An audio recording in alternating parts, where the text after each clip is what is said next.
Hey folks, Charles Snyder here, and I am the Marketing Ninja.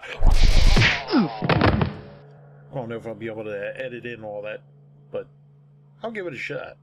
Hey, it's Friday. Woo! Yeah. Hey, get a load of this, man. Look, I had a conversation, I think it started last night into today and amongst everything else that I've been doing, and essentially the background information is the guy that started the conversation is a wedding DJ, disc jockey, an MC. He does a lot of weddings. He's on the high end. Does a really great job. I've been working with the guy. His name's Larry. I've done a lot of work with him in the past, with websites and stuff like that. But anyway, he posed the question because he got a customer who used Thumbtack to contract most of her service providers for her wedding, except for him. He posed the question in a closed group with a whole bunch of other DJs, and essentially he just wanted to know who else used Thumbtack to get leads for his business, for their businesses. And what ensued was basically a lopsided conversation where a lot of people were not real impressed with using Thumbtack. I entered the conversation because, a lot of people know me from back in the day when I was doing a lot of DJing myself. I owned a wedding business of my own for, oh my God, like 20 years or so, and I just got tired of lugging them damn speakers and everything. But basically, here's the gist of it, okay? Most people agree that Thumbtack is not a very good source of leads. And even a few of them stated that their leads were about $30 to $50 per lead on Thumbtack. Now, if you were paying $30 or $50 for a frickin' lead, that's misleading, because you can get far better mileage on using social media marketing.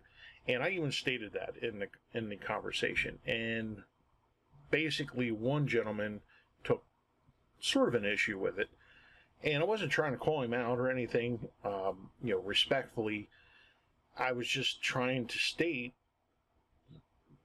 you have to market to who your audience is. You have to market where your audience lives. So, for example, if you're doing weddings, the chances are most of your weddings, most of your brides and grooms are going to be that group of people called millennials. Millennials live on social media. If you're not advertising, marketing on social media, you're not reaching the right people. He did go on to say later on that he tends to do weddings for the older segment, which, is 30, 35-ish to their 60s. Newsflash, most of us, that's kind of getting into the Gen Xers. People like me. Most Gen Xers are on social media. Not to the extent that millennials are. But, again, the majority of the audience is. So if you're not advertising where your target audience is, so if you prefer the older set, guess what? You still have to use social media marketing to target that audience. You're just addressing it to a different audience. You have to use things like age, zip code, you have to define your audience. And if your audience is 40 plus getting married, then you need to target 40 plus women. You need to be targeting those women that are going to like stuff. What's some of them bride shows that are on right now? There's a crazy amount of them. And guess what? My sister, she's in her 40s. She's already married, but she watches that shit. And I'm not trying to be real disrespectful here, okay? Don't get me wrong. I'm just saying that if you don't know how to use a screwdriver, it's not going to work. You don't know how to use a ratchet wrench, it's not going to work. Of course it's not going to work. The same thing applies to social media marketing. You have to understand the nuances of using social media marketing to get that target audience. Don't tell me social media marketing doesn't work, because it does. It works for every damn industry out there. Every industry I have worked on or in, it works for. You have to know how to use the tools. If you don't know how to use the tools, you're not going to get results. You're not going to get a return on your investment. And again, I'm not trying to be disrespectful.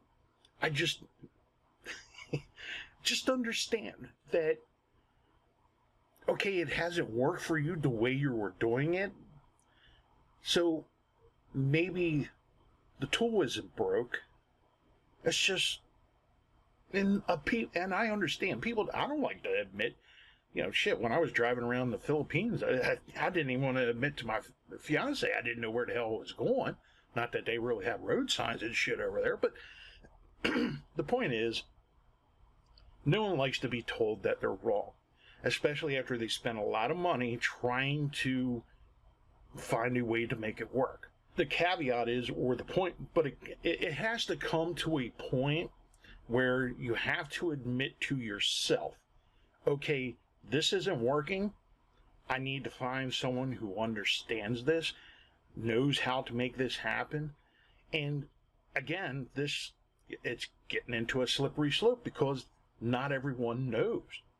And just to kind of emphasize that, a study that was done by WordStream, which does a lot of stuff with pay-per-click and online advertising and stuff, they surveyed 200 marketing agencies worldwide. And of those marketing agencies, like 60-some%, I can't remember the exact stat off the top of my head, 60-some% spent less than 25% of their time working on paid online advertising, and yet 80% were worried about getting enough customers this year. What does that tell you? I mean, even the marketing agencies don't really understand the power of social media marketing.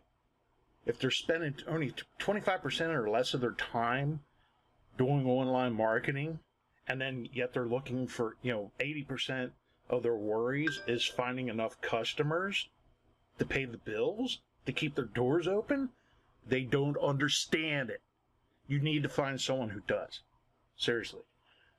Again, no disrespect meant. As I stated before in other videos, you either want a business or you're going to have an expensive hobby. I don't know what else to tell you. You really got to think this through. You really do, because if you are not on social media in 2017, from now on, from here until the next big thing comes along, whether it's face-based, Twitter, Google, or whatever the hell it is, whatever the next big thing is going to be, if you are not there, if you don't catch up with the times, you're not going to have a business. Or the playing field is going to be so crowded, you're going to be paying $50 or more for a frickin' lead. That $50, I accidentally turned on an advertising campaign a couple weeks ago. I was working on it, didn't try to do it. I'm going over all my time here and everything, but look, I accidentally turned on a campaign for 15 minutes. And in that 15 minutes time, it had 33 impressions, 31 views, and 1 click that turned into a frickin' $1,000 sale in 15 minutes, and it cost me $1.37. Stick that $50 lead in your pipe and smoke that. Have a great weekend. I'm Charles Snyder. I'm out of here. Charles E. Snyder III Marketing. Make sure you hit the like button, subscribe to my YouTube channel, my TubeU, and all that other fun shit, and share this. Share this. because you know you have friends and business partners and peers out there that don't understand this, and they need to, or they need to talk to me because I can solve your problem. I dare you to come to me and show me, give me a marketing problem, I will solve it. I dare you. Have a good weekend, guys. I'm out of here.